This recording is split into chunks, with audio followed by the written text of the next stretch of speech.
Kama ni mara yako ya kwanza unatembelea chaneli yetu ya Top 5 Media, tunakuomba ubonyeze neno subscribe, kisha kwa chini itatokea alama ya kengele. Tunakuomba ubonyeze kengele hiyo ili uwe wa kwanza kupokea taarifa katika chaneli yetu. Asante.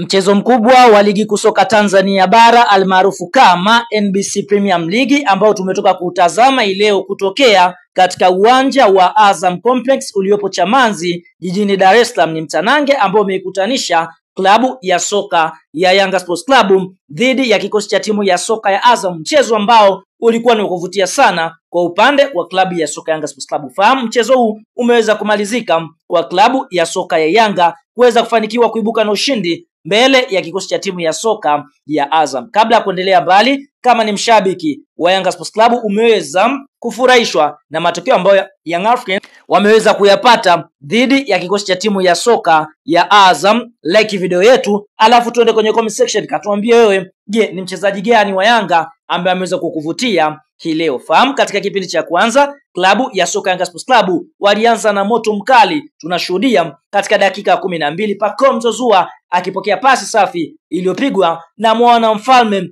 Prince Mfumelo Dube akaweza kuiandikia klabu ya soka ya Yanga bao la kwanza Pacome Zouzoua, na Pacome akaendelea kulisakama lango la klabu ya soka ya Azam. Tunashuhudia katika dakika 34 kupitia kwa mwana mfalme Prince Mfumelo Dube aliweza kupokea pasi safi kutoka kwa Mudathir Yahya Abbas na kuweza kuiandikia klabu ya soka ya Yanga bao la pili. Lakini tunashuhudia mpaka half time Young Africans walikuwa kifua mbele kwa mabao mawili kwa sifuri. Katika kipindi cha pili Azam wakaja na moto mkali. Tunashuhudia katika dakika 81 kutokana na faulo safi iliyopigwa na Faisal Salum ama Feitoto, basi Lusajo Mwaikenda akaweza kuiandikia klabu ya soka ya Azam bao la kufutia machozi. Na tunashuhudia mara baada ya mchezo kumalizika, tunaona msimamo wa ligi kuu ya NBC. Young Africans ndio vinara wakiwa wamecheza michezo 25, wameshinda michezo 22, sare mchezo mmoja na kupoteza michezo miwili. Young Africans wamefunga mabao 64 na kuruhusu mabao 10.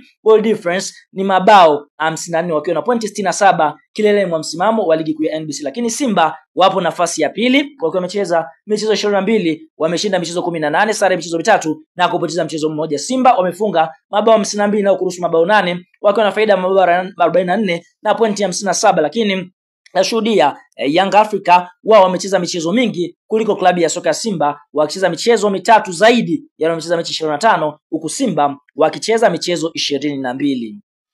Sasa mara baada ya mchezo wa Yanga Sports Club na kikosi cha timu ya soka ya Azam Football Club kumalizika na klabu ya soka ya Yanga Sports Club kuweza kufanikiwa kuibuka na ushindi wa mabao mawili kwa moja kupitia meneja habari na mawasiliano wa klabu ya soka ya Simba Ahmed Ali ameweza kutupa kijembe kizito kwa mchezo huu ambao umetoka kuchezwa hii leo. Cha kwanza ameweza kupost furaha za wanamsimbazi ambazo kwa upande mwingine ziliweza kutokea hapo siku ya jana mara baada ya Simba kuweza kuqualify kwenda nusu fainali michuano mikubwa ya kombe la shirikisho barani Afrika. Na mara baada ya kupost hivyo akaandika hivi: debi ya waliofeli kimataifa, hapa kimaanisha kwamba mchezo ambao umeweza kutoka kuchezwa ni mchezo ambao umezikutanisha timu ambazo zimefeli kimataifa, kwa sababu tumeshuhudia Azam na klabu ya soka Yanga walishiriki katika michuano kimataifa. Azam wakishiriki klabu bingwa, Yanga wakishiriki klabu bingwa, wote waliweza kuondoshwa katika hatua Yanga aliondoshwa hatua makundi, huku Azam wakitolewa katika mechi za mzunguko wa kwanza. Kwa ndio hivyo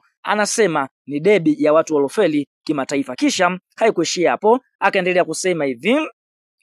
Ahmed Ali anasemaje? Anasema hivi: kashinda Yanga but vibe bado lipo kwa Simba, kweli Simba kubwa kuliko Yanga, akimaanisha kwamba bado wanamsimbazi wana furaha kuiona klabu yao siku ya jana kuweza kwenda hatua ya nusu finali michuano mikubwa ya kombe la shirikisho barani Afrika. Nini maoni, nini mtazamo kwa hiki ambacho amekisema meneja habari na mawasiliano wa klabu ya soka ya Simba? Unao nafasi ya kwenda eneo la comment na kushare nasi maoni yako.